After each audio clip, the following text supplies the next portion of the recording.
Hey guys, this is Mappy the Shadowborn, the GL, the Guild S-War. So in this video I'm going to cover the basics of Awakening. It's just, I don't think there's a lot of good material out there that talks about it specifically and kind of the strategies around it. So I figured I'd do this video for everybody. I've also got a couple other videos, right? So I've got videos on the event walkthroughs, app updates. So if you have some time, give my other videos a check out, and also subscribe if you want to see more videos. So anyways, let's get into it, right? What does Awakening mean?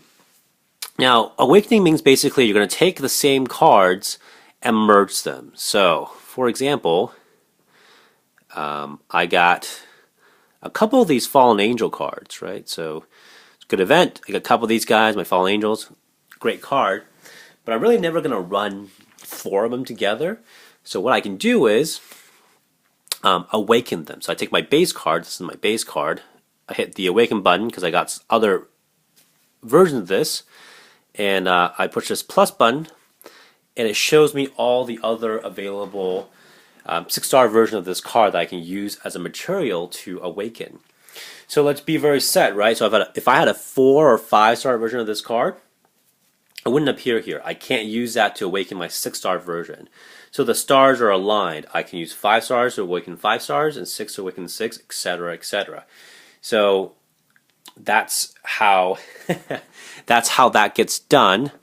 Now, what does that mean when I awaken my card? What is the max that I can get? Okay, so 5 times awakening is the max you can awaken. If you want to check out how powerful these cards are when they're max awakened, check out your codex. When you go to your codex, all these cards that are shown in the codex are the 5 max awakenings. So I'm just going to pick one out. I'm going to pick a cool card, right? Let's see. Our red dragon here.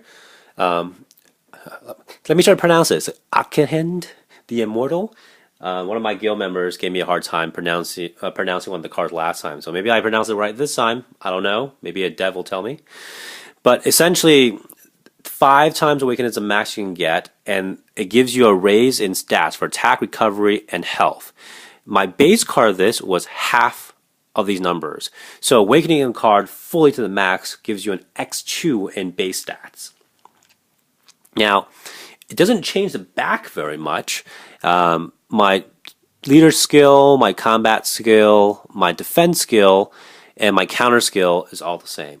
However, if you noticed in some of your cards that you have awakened, your Guild Wars power will rise. That's really important. In Guild Wars, nothing matters but power. And we'll do a Guild Wars video later. But when your card gets transformed to a defense card, it doesn't keep its health, it doesn't have its own attack that shows on the card. It uses the power rating to set that up. So power rating is super important in GVG, and awakening your card is how to increase your power rating. Now, what does it take to awaken other than another card? What it takes to awaken other than another card is mana. Now, mana is different. The mana cost is different at each level for different levels of cards, right? So it's 2,400 for to awaken the first time my 6-star card. But if I was to try to do it off of my 5-star card, it's only 2,000 mana.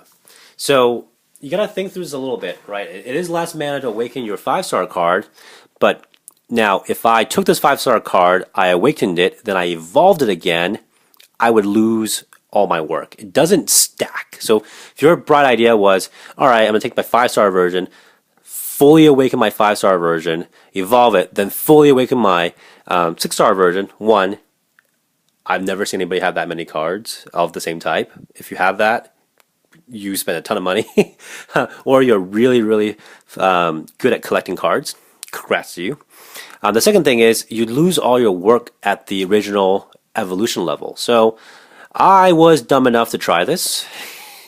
My war beast, I awakened him once before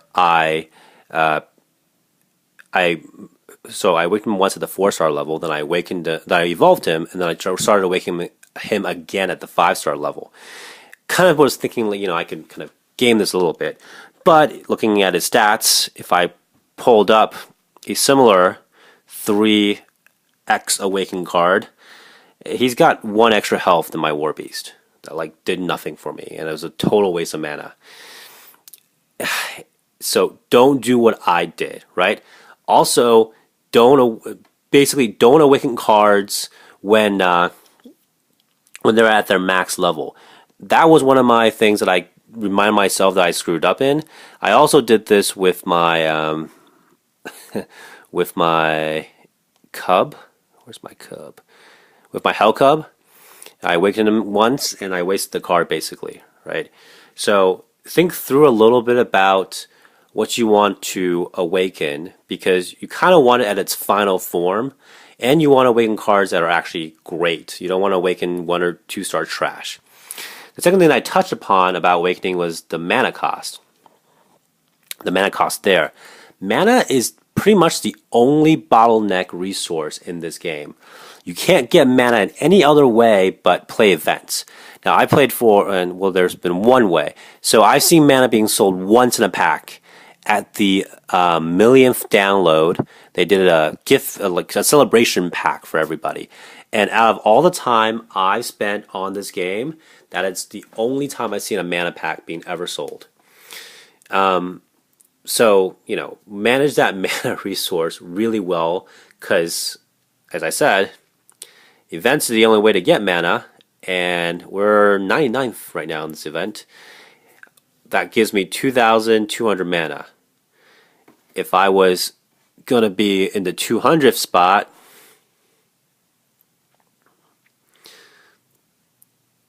I'm looking at 1,700 mana, and as opposed to if I was a top guild, which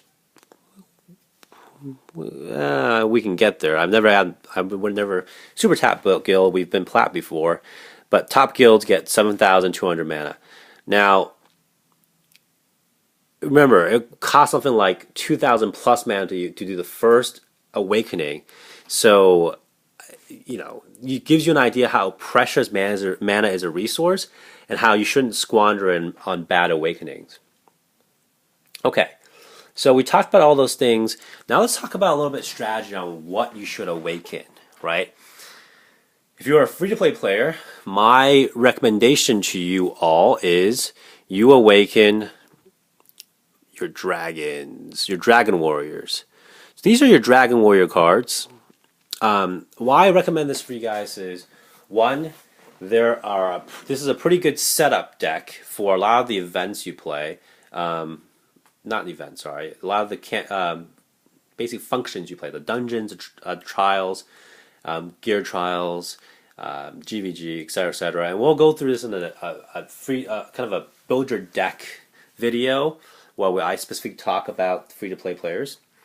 And why this is good, because one, it's easy to get. So a lot of these dragon cards you get just out of the events. So it's available in the event store, or they're fairly easy to get in the pack that you buy, or if you're pure free-to-play, I've got a lot of dragons out of just the guild gift packs.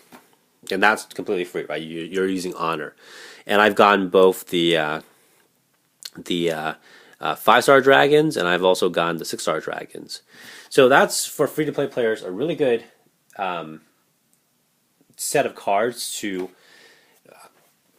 awaken. And I'll go through more on that subject probably in one of the deck building and attacking videos. Now, if you're a pay-to-play player like me, what you should awaken 2 ways. So I'm a medium spend, right? So I don't buy a ton of packs. I buy packs though, and usually in these packs, if I buy all the way up to tier 6, I'm only going to get at the most maybe 1 copy or 2 copies of the event card. So while that's cool, it's going to take me forever to evolve the 4-star versions that I get, and then max it.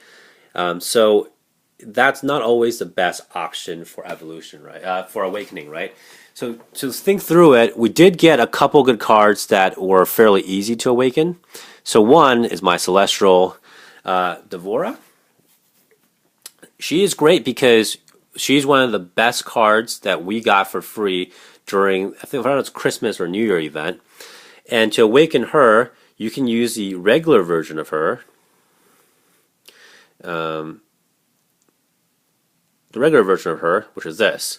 And I get her fairly often in different packs that I buy.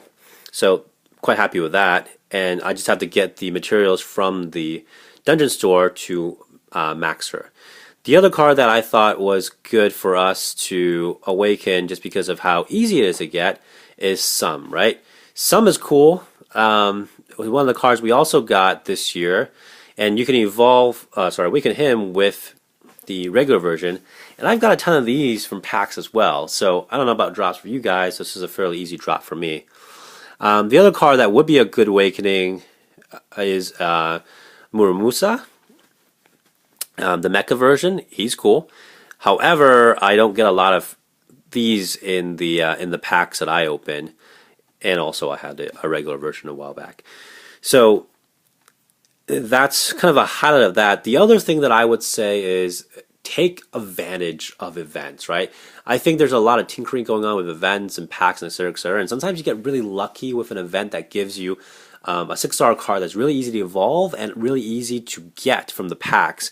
So I know that was true for Venus, and I maxed awaken my Venus during the Valentine's Day event because she was really easy to evolve and really easy to get. And now I have this great card that I use in my Slayer deck and my GVG defense and everything. So I'll leave you guys with that advice. If you have any specific questions or advice of your own, leave me a comment. If you want to see any other videos, definitely subscribe to my channel, and I'll get those out throughout the next few weeks. But thank you for your time, and we'll see you on another video.